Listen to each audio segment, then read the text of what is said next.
So it's one of those things where it says, well, if we go throughout our life trying to end the world of all sin, then are you ever really challenged to make the right decision to begin with? So, and for me, it's, again, I don't think that we should hold some type of moral high ground that we should penalize people for doing something that we don't agree with if they're not hurting anyone. I mean, again, our church, says don't smoke tobacco, don't drink alcohol, but I'm not going to go out there and tell people they should go to jail over it. So it's one of those things where it's, people are kind of surprised, and then, hopefully I have opportunity to speak to them about it. In the state of Utah, looked at medical marijuana the last couple of years, and it was a very interesting debate. The church itself, the Church of Jesus Christ of Latter-day Saints, came out with a statement saying that they didn't really support it at that time, the legalization for medical use, but a large portion of the body of the church does support it. So it's very interesting that the official church stance kind of is one thing, but then the church body is going another direction with it. And I think Mormons are very, very humanitarian. And I think that's one thing you have to look at, especially in the medical aspect in the state of Utah, was how can you sit there and tell someone that they can't use something that could possibly help them, especially when it's, you're trying to do it in compassion. You're trying to help that person. And to tell them no just because, you fear that somebody may get it and then use it illegally, I think is pretty harsh. And I think that's a moral thing. I think that, it's hard to sit there and say you have to suffer because we don't agree with this. But, I think that, and there's, there'll be Mormons who are on the other side of the fence that are totally against this and that, wouldn't want to see it happen. But I think in the long run, for me, it's a free will decision that we have to allow people to make. And that doesn't mean that I say you should go out there and legalize it and smoke a pound every day or go out there and drink a case of alcohol every day. But I'm going to support the idea that that's going to be a better way of dealing with it than the way we've been dealing with it in the past. It's an upcoming election now in the United States. What would you think will be the result for the legalization movement after the election? Well, a lot of that will depend on who's elected for sure. I think right now, on the federal level, the big push has been to at least remove marijuana as a Schedule I drug off of our Drug Enforcement Administration, the DEA's scheduling list, which would allow for more testing, more federal funding towards testing. And it helps in states that have passed legalization and marijuana laws that would be for medical use. I don't know if we will ever get a lot of assistance in legalization from the two current leaders of the two major campaigns. Hillary Clinton on the Democrat side, Republicans with Donald Trump. I'm not sure either one of those would ever push hard for that to be removed from Schedule I. I would think that they wouldn't fight it as much, like it would be an issue as much. Same way with our Congress and our U.S. Senate, our two houses of government underneath them. I think that you're seeing less, I guess I'd say less of a struggle to keep marijuana illegal. I think that you're seeing less push for more and more prison time.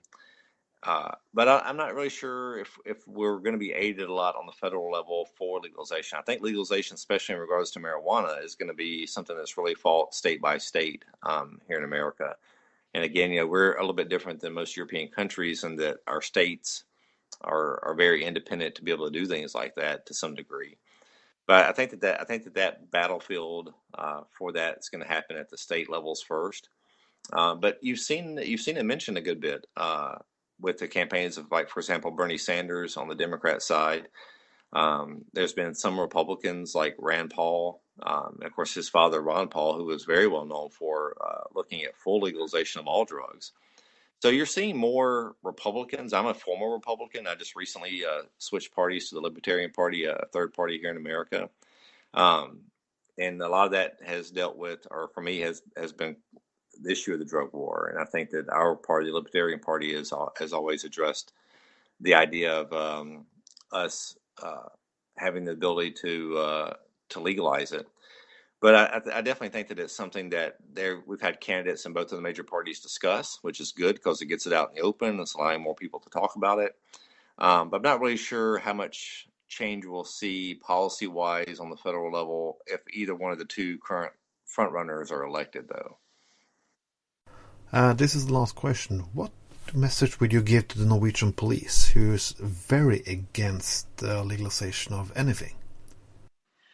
Well, for me, it's the same thing I tell officers here in the States, and that's, we have to look at what's best for all of the people that we serve. I mean, we are supposed to, here in America, we have the term protect and serve.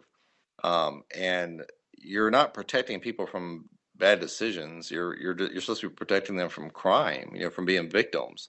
The choice of one's lifestyle doesn't make them a victim.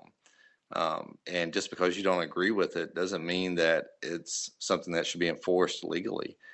So, as an American, when we look back, we used to arrest Black people in America for drinking out of the wrong water faucet or sitting in the wrong part of a bus. And we were told that was good for society, that, Blacks and whites shouldn't mix. So we used to do that. We used to arrest Black and white couples for interracial marriages and interracial sex. Based on the idea that we were told that it was, wrong and bad for society. We couldn't have interracial mixing. And we look back at that now and we think of how ignorant we were to do such things. If you look at police officers in these old videos, you have to think what was going through their mind. In America, we tried alcohol prohibition in the 1930s, and it's comical now to look at these officers pouring beer out of these huge kegs down into the sewers, because they thought that they were, helping society, and actually drug prohibition or, alcohol prohibition was creating what became the modern Chicago gangsters and a crime wave that we'd never seen before in the 30s. So as officers, whether you're in Norway or in America, we have to start asking ourselves, in the long run, is these laws really beneficial to us as a society? We no longer arrest gay people here in America for being in gay relationships. There's a lot of things that we no longer do because we realized that there was no good for society. It was all based on a personal choice that we didn't like. So that's what we have to start doing as police officers, and have to ask ourselves, is someone consuming marijuana any worse than you consuming alcohol? And if you think that it is, then you really need to start looking into the research and looking into the facts available and see that marijuana is safer than alcohol. And we can't keep jailing people, and we can't keep penalizing people if they're using something that is not any more dangerous than what a lot of us as law enforcement officers have used or use today. So, we have to ask ourselves as protectors of the community whether or not the laws that we are enforcing really do serve the people in that manner. And there's nothing wrong with questioning laws. I mean, you're sitting out there on the front lines to enforce these laws. And, here in America, we have police officers that get killed every year enforcing drug laws. And some of them are killed over enforcing marijuana laws. These are officers who have died in the line of duty over something that could easily be legalized and put in a regulated market, as we do tobacco and alcohol here in the States. So it's sad that people are dying over this. It's sad that police officers are dying over this. It's sad that we are funding criminal organizations worldwide with illicit drug money. So, I hope the officers in Norway take the opportunity to research what other countries are doing, see the research out there on marijuana use, and not buy into the idea that it's a gateway drug, that it lowers your IQ, that it causes, all these other things, and start, being active and the writing of these laws, and be active in saying, hey, there needs to be changes.